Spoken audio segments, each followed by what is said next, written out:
വേറെ നിർണായകമായൊരു വാർത്തയാണ് 24 ബ്രേക്ക് ചെയ്ത്. അത് CPI സമ്മർദ്ദത്തിന് വഴങ്ങി CPM PMC പദ്ധതി മരവിപ്പിക്കുമെന്ന് കേന്ദ്രത്തിന് കത്തയക്കുമെന്നുള്ള കാര്യമാണ്. മറ്റു ചില കാര്യങ്ങൾ കൂടിയുണ്ട്. അത് ഇപ്പോൾ മന്ത്രി സജി ചെറിയാൻ അത്ര വലിയൊരു പ്രശ്നമായിട്ട് നിങ്ങൾ ഉയർത്തുന്ന കാര്യം ഞങ്ങൾക്ക് ഇത്ര ഒരു പ്രശ്നമായിട്ട് കാണുന്നില്ല.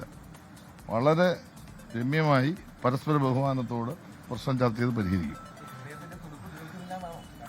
അല്ലല്ല, അതൊന്നും തുടിക്കേണ്ടതല്ല. അതെല്ലാം കൃത്യമായി ചർച്ച ചെയ്ത് പരസ്പരം ബോധ്യപ്പെട്ട് പ്രശ്നം തീർക്കാനുള്ള കരുത്ത് കേരളത്തിലെ CPM-നും CPI-ക്കും ഉണ്ട്. അത് നല്ല നേതൃത്വമാണ് രണ്ട് പാർട്ടിയുടെയും. അപ്പോൾ അതനുസരിച്ച് നിങ്ങൾ അതിനുവേണ്ടി വെള്ളം ചൂടാക്കണ്ട. അത് കൃത്യമായി അത് യോജിച്ച തന്നെ പോകും. ഈ പ്രശ്നം അല്ല, പ്രശ്നം ഇല്ലല്ലോ. അത് ഞങ്ങൾ ഒപ്പിട്ടൊരു വിഷയമല്ലേ ഉള്ളൂ. ആ ഒപ്പിട്ടത് സംബന്ധിച്ചിടത്തോളം ചില സംശയങ്ങളും ആശയങ്ങളും അവർ പറഞ്ഞല്ലോ. അത് ബഹുമാനത്തോടു കൂടി സ്വീകരിച്ച് എന്താണ് പരിഹാരം എന്നുള്ളത് CPM-ന്റെ ഭാഗത്തു നിന്നും പറഞ്ഞിട്ട് ആ പ്രശ്നം മന്ത്രിസഭയിൽ ചർച്ച ചെയ്ത് തീരുമാനമെടുക്കേണ്ട ഒരു കാര്യം ഇതൊക്കെ നിങ്ങൾ മനസ്സിലാക്കിക്കോണം.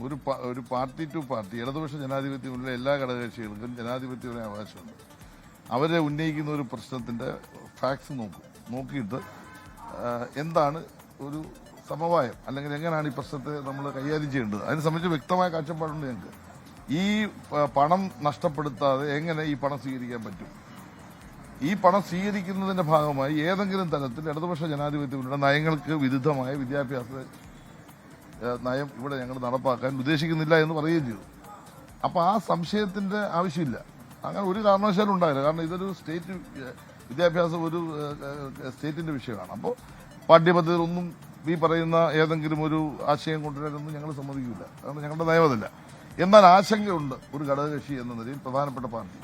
ആശങ്ക അവരെ ഉന്നയിക്കുമ്പോൾ അതിനെ ആ ബഹുമാനത്തിൽ കണ്ട് അവരുമായി സംസാരിച്ച് ആശങ്ക ദൂരീകരിച്ച് പരസ്പരം നല്ല സ്നേഹത്തോടെ ഐക്യത്തോടെ ഞങ്ങൾ പോവുകയാണ്. ഇടതുപക്ഷ മുന്നണി ഒരു വലിയ തെരഞ്ഞെടുപ്പിനെ നേരിടാൻ പോവുകയാണ്. നല്ല ഭരണം കാഴ്ചവെച്ച നിങ്ങൾ പറഞ്ഞല്ലോ, എഴുതി വെച്ചേക്കണം. നിങ്ങള് മീഡിയ വൺ പറഞ്ഞിരിക്കുന്നു നല്ല ഭരണം കാഴ്ചവെച്ചത്. പറയട്ടെ, നല്ല ഭരണം നിങ്ങൾ പറയണം. നല്ല ഭരണമെന്ന് നിങ്ങൾ പറഞ്ഞാൽ മീഡിയ വണ്ണിനെ അഭിനന്ദിക്കുന്നു. ഇനി ഏഷ്യാനെറ്റൂടെ പറഞ്ഞാൽ മതി, പ്രശ്നം തീരും. ഒരു കല്ലുകടിയില്ല. വളരെ സ്മൂത്തായിട്ട് ഇടതുപക്ഷ ജനാധിപത്യ മുന്നണി പോകും. അതിനൊക്കെ പറ്റിയ നേതൃത്വമല്ലേ ഞങ്ങൾക്ക്. ലോകത്തെവിടെയായാലും ഏത് സമയത്തും 24 വാർത്തകളും ഓഗ്മെന്റഡ് റിയാലിറ്റി പാക്കേജുകളും എക്സ്പ്ലെയിനറുകളും വിശദമായി കാണാൻ ഞങ്ങളുടെ YouTube ചാനൽ നിങ്ങൾക്ക് സബ്സ്ക്രൈബ് ചെയ്യാം.